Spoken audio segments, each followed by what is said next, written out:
mubtada dan juga khabar. Okey. Fa'il dah selesai, naib fa'il dah selesai, kita masuk bab mubtada. Abah selalu sebut untuk mengenal, untuk memahamkan bab mubtada adalah mubtada kita panggil dia sebagai tajuk, khabar kita panggil dia sebagai cerita. Ini paling mudah nak faham. Ini dipanggil faham pada erti.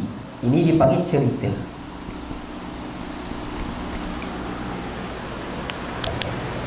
Selain kita nak memahami mubtada itu selalunya dia berada di awal kalimah ataupun awal percakapan. Di samping untuk memahami mubtada yang sebenar, mubtada itu ciri-cirinya adalah umpama satu tajuk.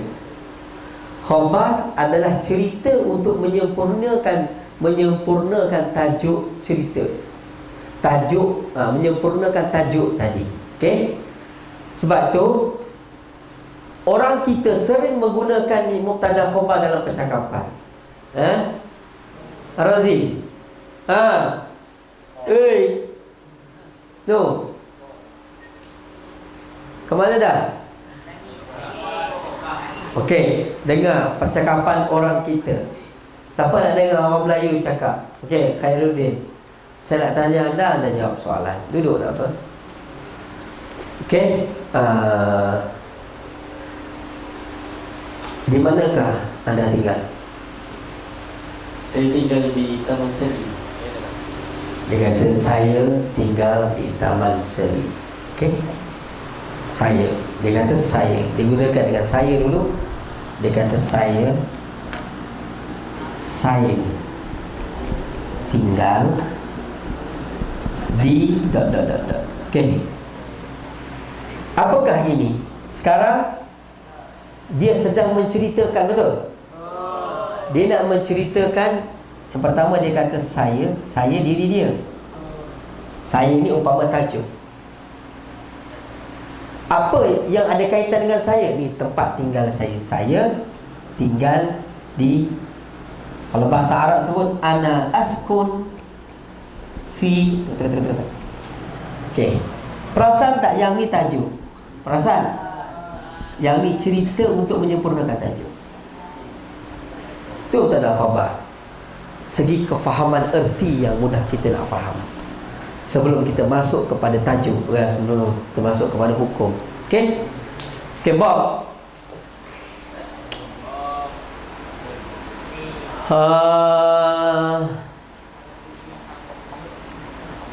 Okey.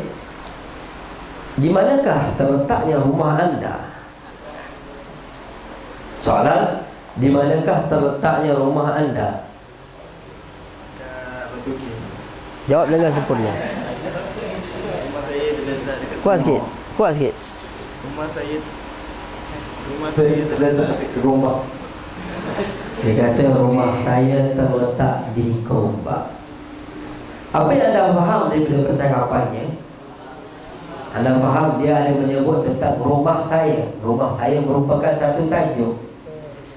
Dan dia menceritakan lokasi rumahnya terletak di Gombak.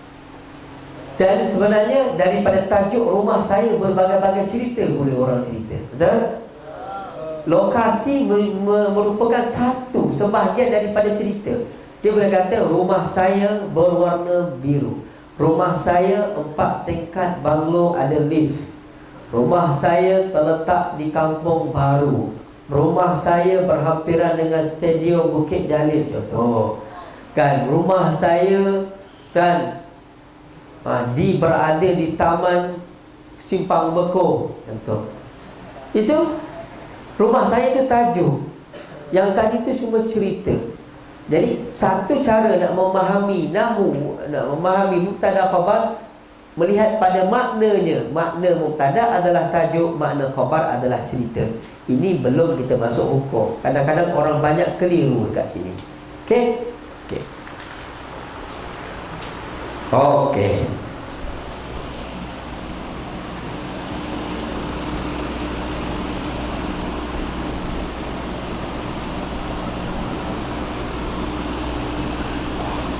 Yang pertama kita kata sebagai tajuk. Yang kedua mudah sangat. Satu lagi yang boleh juga diertikan, dia berada di awal. Awal kalimah ataupun awal percakapan? Awal kalimah, awal percakapan. Tapi dengan syarat dengan isim lah, dimulakan dengan isim. Dimulakan dengan isim. Kalau dimulakan dengan fi'il tak jadi. Okey? Boleh faham? Okey, baca Adam. Kita tengok, kita baca kitab. Cara kita nak faham kitab. Okey? Dia kata mubtada yang pertama ialah isim. Baca. Yang kedua rafa'.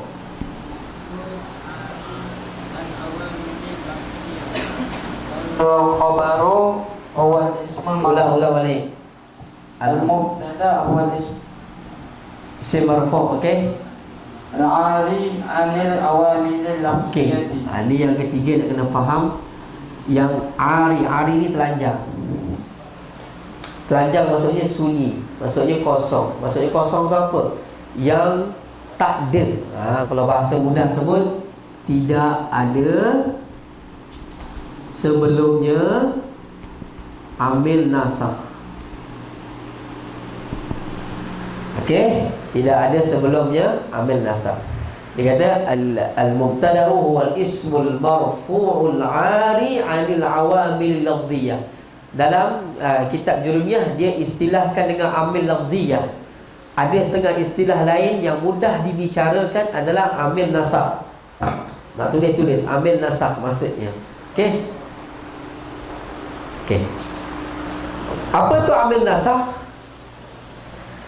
Kita tak mau cerita panjang-panjang, kita cerita 3 je. Amil nasakh tu inna, kana dan saudaranya, inna dan saudaranya, zanna dan saudaranya. Ini dipanggil amil nasakh.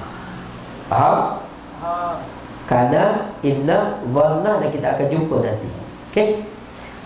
Tidak ada sebelumnya amil nasakh kana, inna dan juga zanna. Okey? Kemudian dia buat contoh kan, nahu qaulika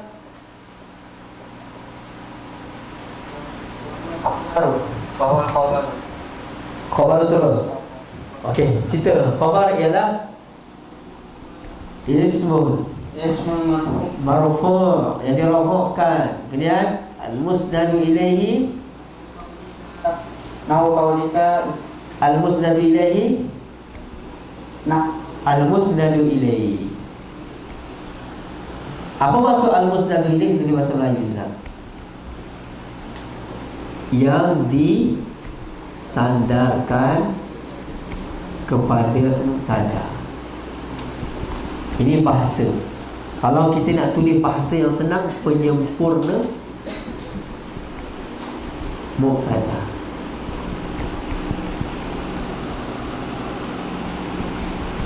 Tahu penyempurna mubtada tahu? Penyempurna tajuk. Bila ada tajuk, yang menyempurnakan tajuk siapa? Ceritalah. Sebab tu kita panggil penyempurna tajuk, iaitu dia sebagai cerita. Okey? Okey, dia sebagai cerita. Okey. Okey, terus. Nahu qaulika Zaidun qa'imun wa Zaidani qa'imani wa Zaiduna qa'imuna wal mubtada'u qismani zahirun wal mudmarun. Fazahiru. Okey, kita ambil yang tu. Mubtada pun ada 2 bahagian. Yang pertama zahir. Okey, yang pertama zahir contoh Zaidun qa'imun, Zaidani qa'imani, Zaiduna qa'imuna. Okey. Nampak? Apa maksud zahir? Ni isim zahir. Ni maksud zahir. Tajuk tu kita nampak daripada isim zahir. Zaid orang yang berdiri, 2 orang Zaid berdiri keduanya. Zaiduna ramai orang Zaid berdiri. Ini tajuk ni cerita. Nampak? Jelas. Okey. Cuma perhatikan di sini, perhatikan satu noktah yang sangat penting. Zaidun rafa' dengan dhamma sebab Zaidani rafa' juga rafa' dengan sebab Zaidun dah rafak dengan sebab. Okey, satu soalan yang penting yang pelajaran hari ini, mengapa dia rafak? Sebab dia jadi mubtada. Okey, sebab dia jadi mubtada. Okey, ini pelajaran yang bukannya semalam. Hari ini tukar sikit konsep. Okey, sebab apa dia rafak? Sebab dia jadi mubtada. Sebab apa dia rafak? Sebab dia jadi fa'il. Sebab apa dia rafak? Sebab dia jadi. Sebab apa dia rafak? Sebab dia jadi. Okey, soalan yang pertama kita akan tambah belajar hari ini. Okey, apa hukum dia? Contoh orang kata rafak.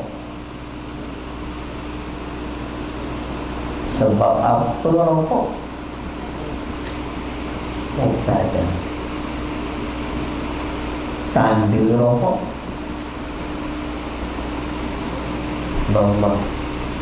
Sebab apa? Sebab apa rafak dengan dhammah? Isim mufrad. Itu dia. Itu konsep dia.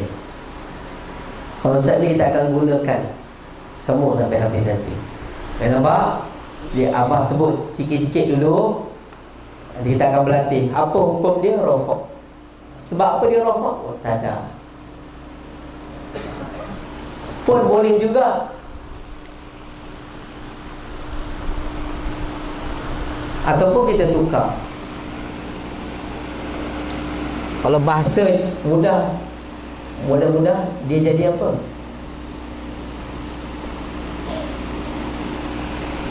Mubtada.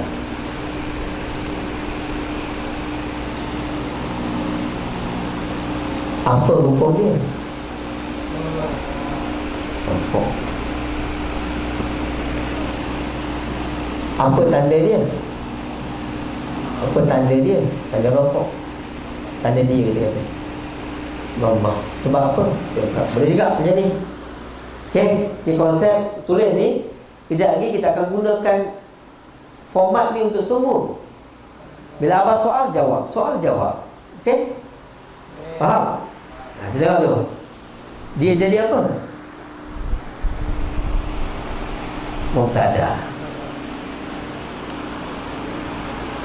Shoot yang atas tu. Shoot yang atas. Ni. Ya. Yang lain boleh salin. Format ni kita akan guna. Ni format 1/3 baru. Nanti kita akan gunakan format ni besar. Kita akan latih kejap lagi, sikit-sikit. Okey?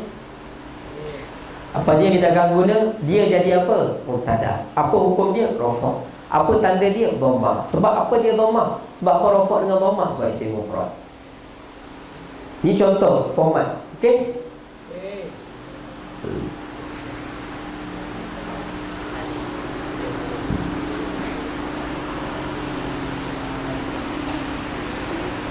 Okey. Kita tengok kepada pelajaran seterusnya. Masih lagi pada mubtada. Mubtada ada zahir, Zaidun, dan juga ada yang kedua isim dhamir.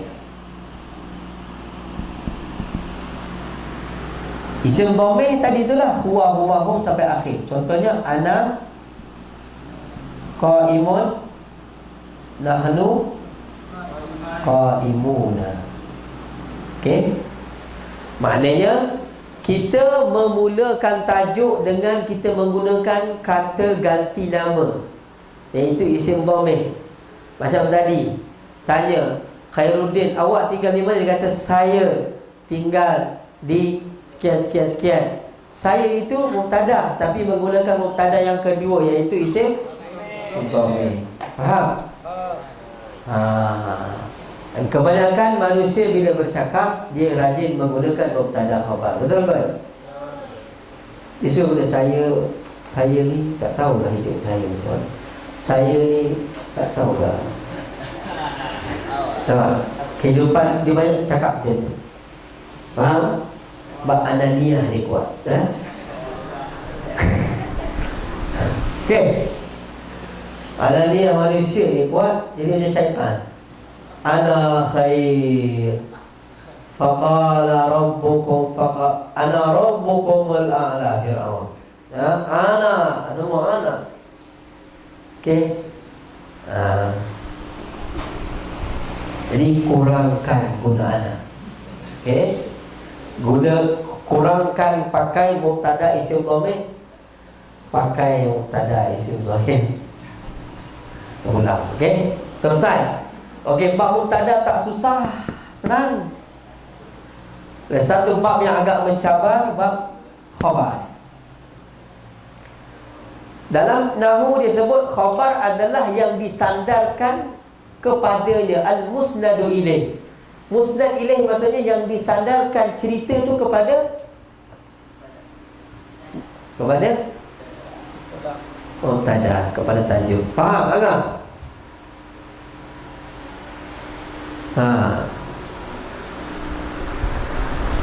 Okey, sekarang perhatikan. Abah akan bercakap 4 orang. Perhatikan macam mana rupa jawapan dia.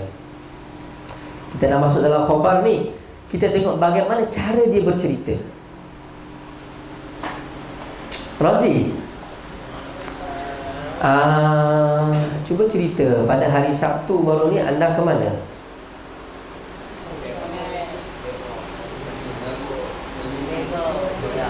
Cakaplah.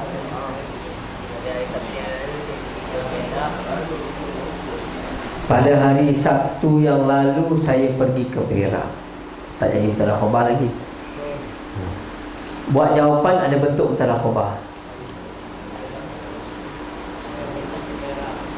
Boleh. Boleh juga saya pergi ke Perak pada hari Sabtu. Okey. Sekarang abah nak tengok cerita je. Cerita dia apa?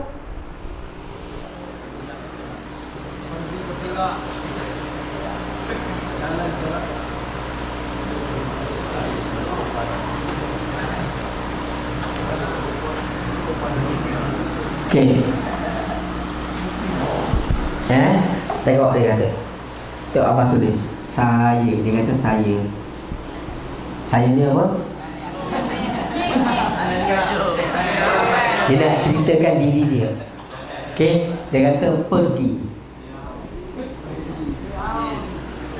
ke Perak pada hari Sabtu. Okey, dekat sekarang ni mana tajuk, mana cerita?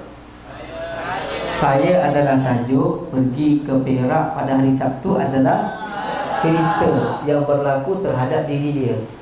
Okey, sekarang cuba tengok bentuk cerita tersebut. Bentuk cerita tu apa? Pergi ni apa? Perbuatan.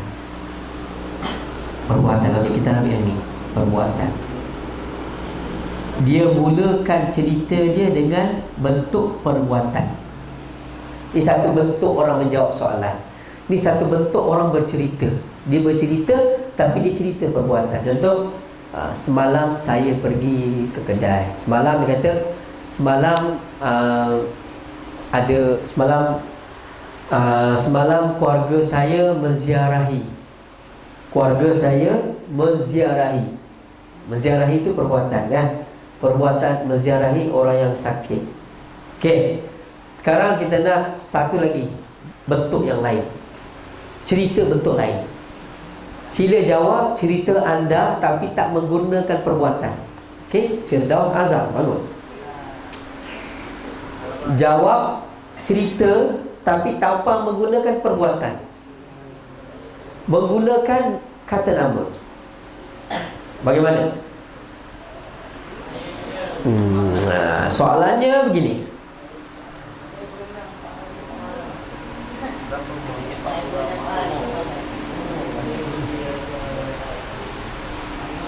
Okey, bebas kepada anda untuk menjawab. Apa betul? Okey. Di manakah terletaknya kedai makan bapa anda? Tak kisahlah sama ada betul tak betul, kau reka je ayat. Dengar dia cakap. Okey.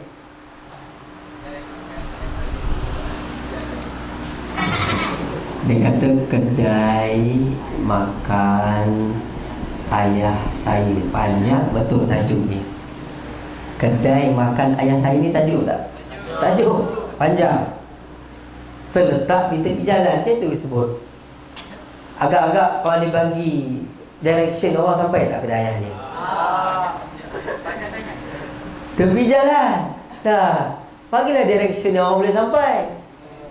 Orang tanya nak pergi. Okey, dia kata terletak di Labis. Okey, baik. Di Labis. Nampak tak dia guna apa dalam cerita?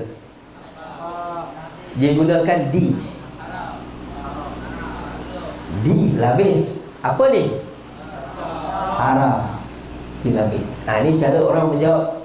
Ni khabar. Ni khabar dalam bentuk haram. Okey. Kita bagi lagi soalan. Irham, bangun.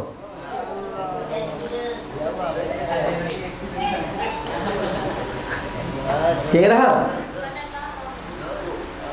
Batu Nahu ni semua ada di benda kita bercakap. Cuma kita perasan tak perasan. Okey. Okey, Irham. Cuba anda ceritakan di manakah terletak rumah anda berhadapan dengan apa? Saya nak datang rumah anda, tapi saya nak tahu rumah anda tu berhadapan dengan apa?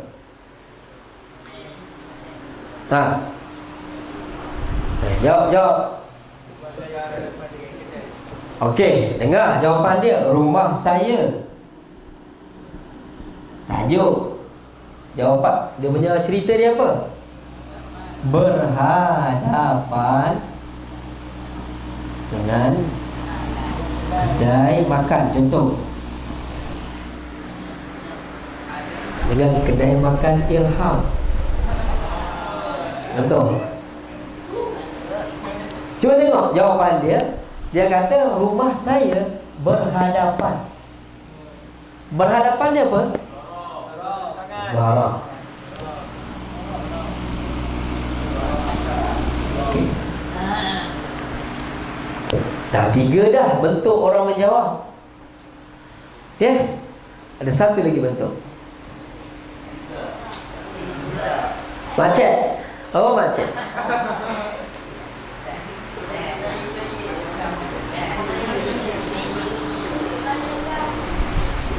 Ini dia punya cerita ni agak boleh? Kita cuba. Macet, anda satu orang yang minat buat kek. Okey? Cuba ceritakan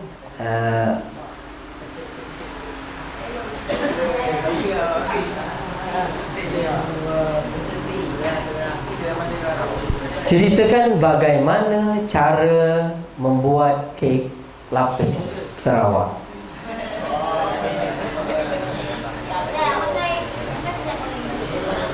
Cuba cerita.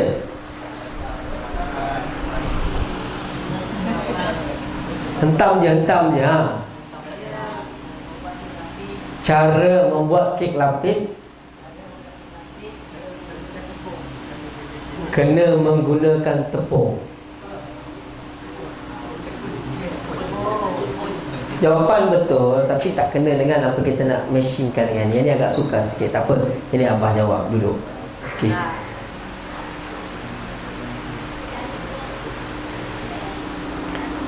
Okey, yang terakhir ini ceritanya itu mula dengan isim. Macam mana dia kata?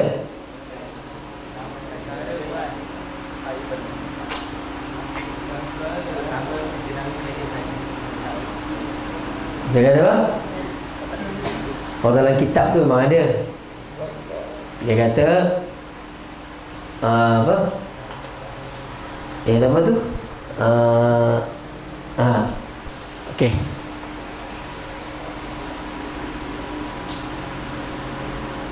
Saya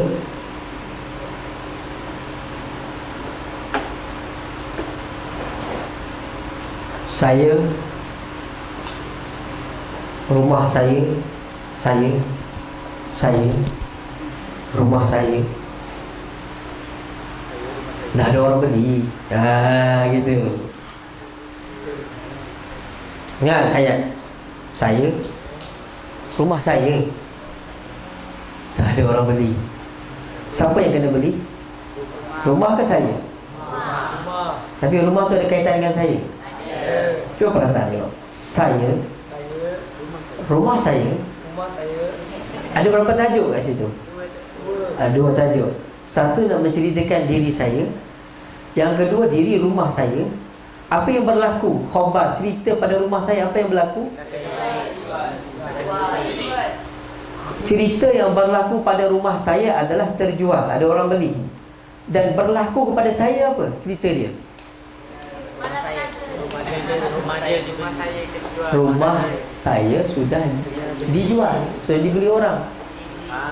Perasan? Di situ ada 2 tajuk dan juga ada dua cerita. Okey. Dengar molek-molek. Ini bab yang orang kadang-kadang pening kepala nak faham. Saya, ya, cerita saya betul. Rumah saya. Rumah saya, cerita kedua. Dijual. Okey, dijual ni adalah cerita, betul? Siapa yang dijual ni? Rumah. Jadi cerita ni relevan untuk rumahnya. Untuk saya sesuai tu ni. Takkan saya dijual, rumah saya yang dijual. Ini cerita untuk siapa ni? Cerita untuk rumah saya dijual. Dan hakikat rumah saya dijual ni cerita siapa? Cerita saya. Ni ada juga orang bercakap macam ni. Inilah dia dalam bab mubtada khabar yang kita akan baca kejap lagi. Okey. Jadi Abah datangkan contoh. Sebab Abah selalu cakap nahwu adalah ilmu bercakap. Ilmu yang kita dah bercakap, cuma kita nak susunkan dalam bahasa Arab, tu saja. Jangan terlampau sangat complicated fikir. Nahwu ni payah. Ilmu nahwu adalah ilmu percakapan yang kita bercakap hari-hari. Okey? Okey. Sebab itu khabar ada 2. Okey. Khabar ada 2. Khabar tadi, cerita tadi ada 2. Satu cerita mufrad. Khabar ada 2. Satu mufrad, satu lagi ghair mufrad. Mufrad ni apa? Mufrad ni bukan yang ni. Kan senang. Mufrad apa? Mufrad bukan ghair mufrad. Okey. Contoh mufrad macam mana? Contoh yang biasa orang pakai ni mufrad ni. Zaidun qa'imun. Ni mufrad. Ni khabar. Sebab apa dipanggil khabar mufrad? Sebab dia bukan khabar ghairu mufrad. Nak tahu khabar ghairu mufrad kejap lagi. Okey? Sebenarnya kita dah cakap pun tadi khabar ghairu mufrad. Okey? Faham? Faham ni? Cuba tengok khabar ghairu mufrad ada berapa? Ada 4. Okey, jangan keliru. Khabar ghairu mufrad ada 4. Nanti Abah akan tadikan kat sini.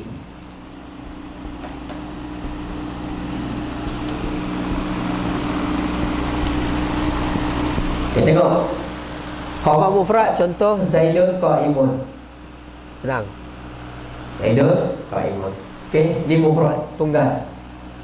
Sebab dia bukan yang ni. Okey, yang ni apa? Ada 4.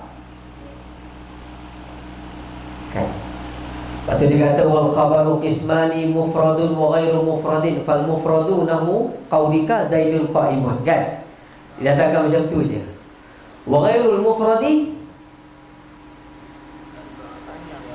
arba'atu asya', ada 4. Yang pertama,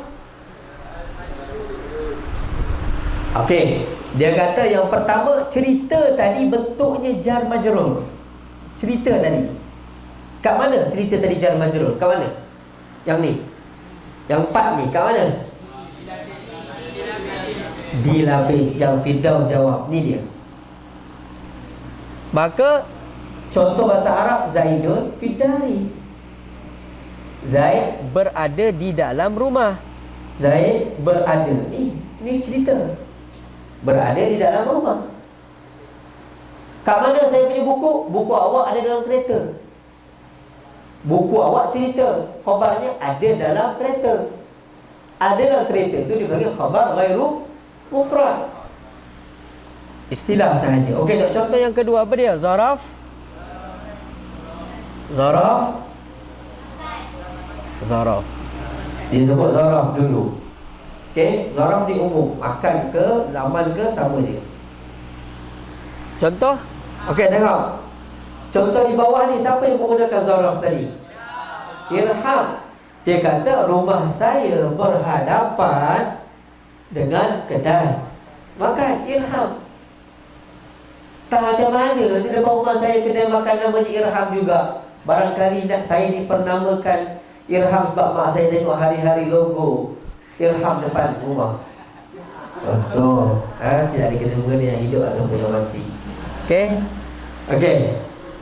Jadi antara zaraf adalah depan. Zaraf ni depan, belakang, kiri, kanan, atas, bawah ni zaraf. Kita akan belajar di belakang nanti. Okey, zaraf contoh dalam kitab dia kata Zaidun indaka. Kan? Zaidun indaka ada kitab. Zaid berada di sisi engkau, tu zaraf. Zaid berada di sisi engkau, ni zaraf. Nampak ceritanya itu bentuknya zaraf. Macam kita kata rumah saya di depan kedai, rumah saya di depan sisi, rumah saya di depan masjid Puncak Alam.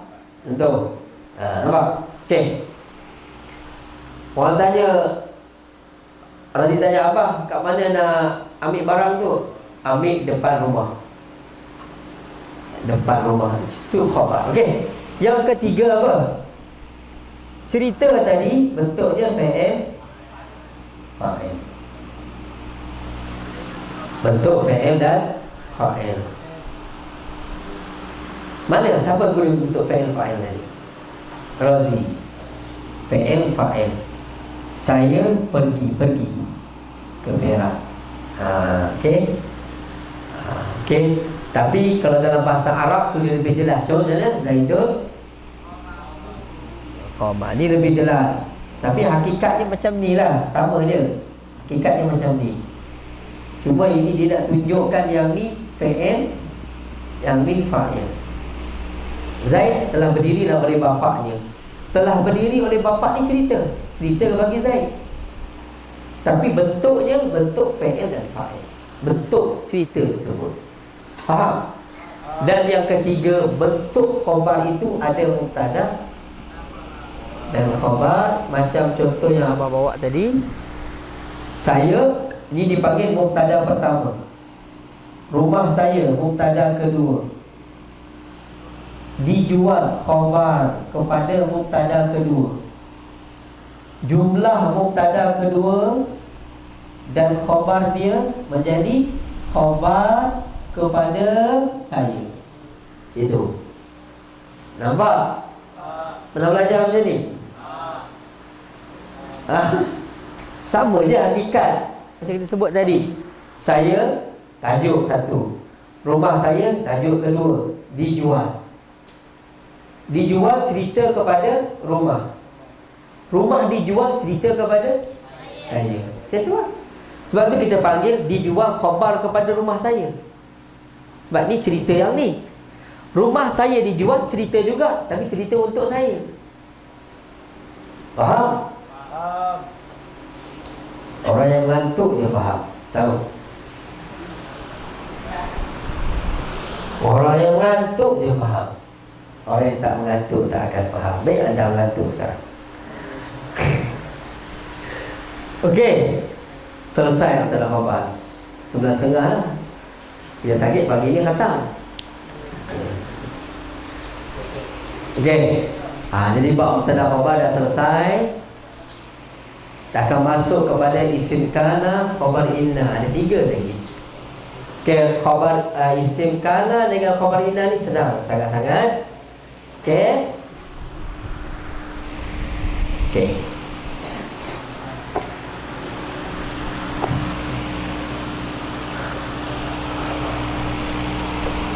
Jadi kana, inna ini dipanggil amil nasab. Okey. Kita baca sikit dalam kitab ni berkat apa tadi?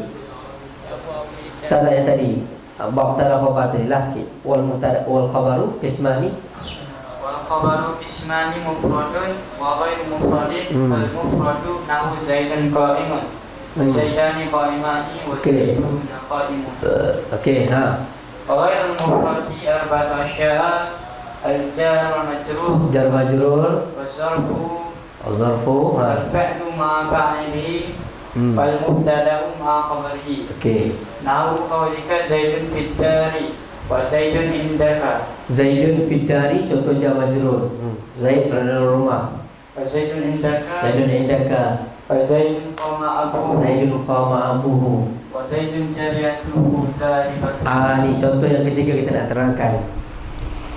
Zaid, jariyah dia. Jariyah ni apa? Hamba perempuan. Zahibatun. Zahibatun ni apa? Lari. Siapa yang lari sekarang? Hamba yang lari. Lari ni cerita kepada hamba. Dan cerita untuk Zaid apa?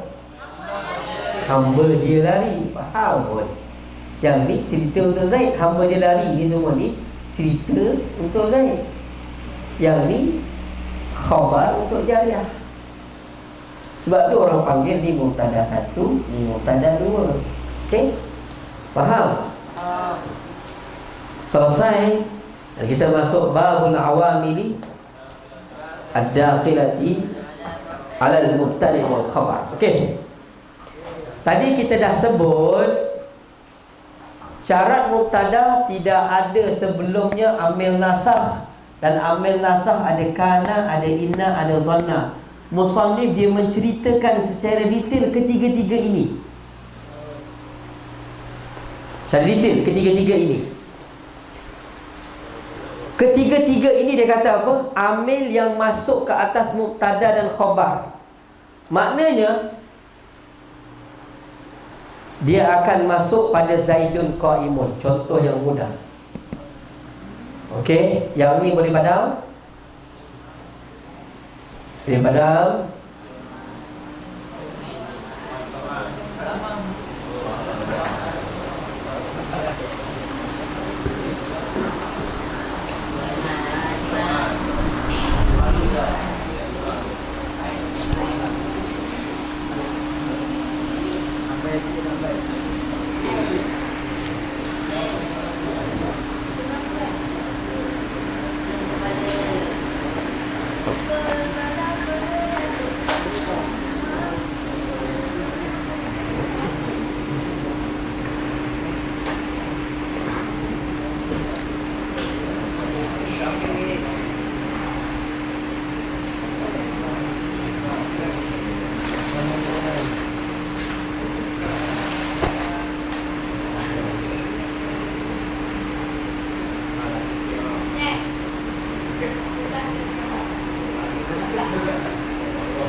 Okey.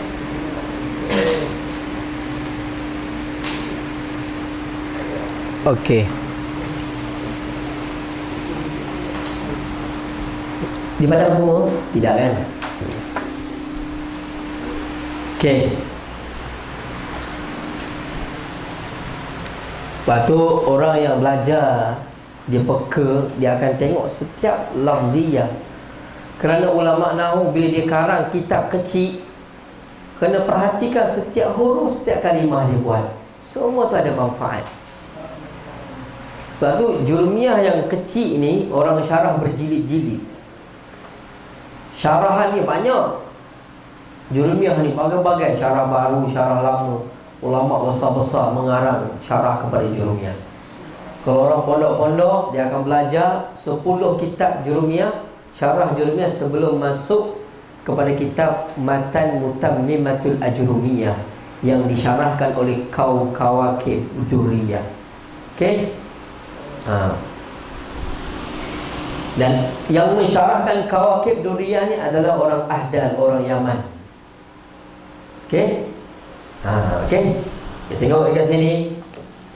Dia sebut tadi apa? Babul awamilid dakhilati 'alal mubtada'i wal khabari. Bab pada menyatakan amil-amil yang masuk ke atas mubtada dan khabar. Di sini kita faham tiga amil ni akan masuk ke atas mubtada dan khabar. Tak akan masuk yang lain. Jangan fikir benda lain. Dia akan masuk pada mubtada dan juga khabar. Okey? Apa amil tu? Kana. Okey, kita akan bahaskan kana dulu. Yang kedua zan, inna dan zanna. Okey?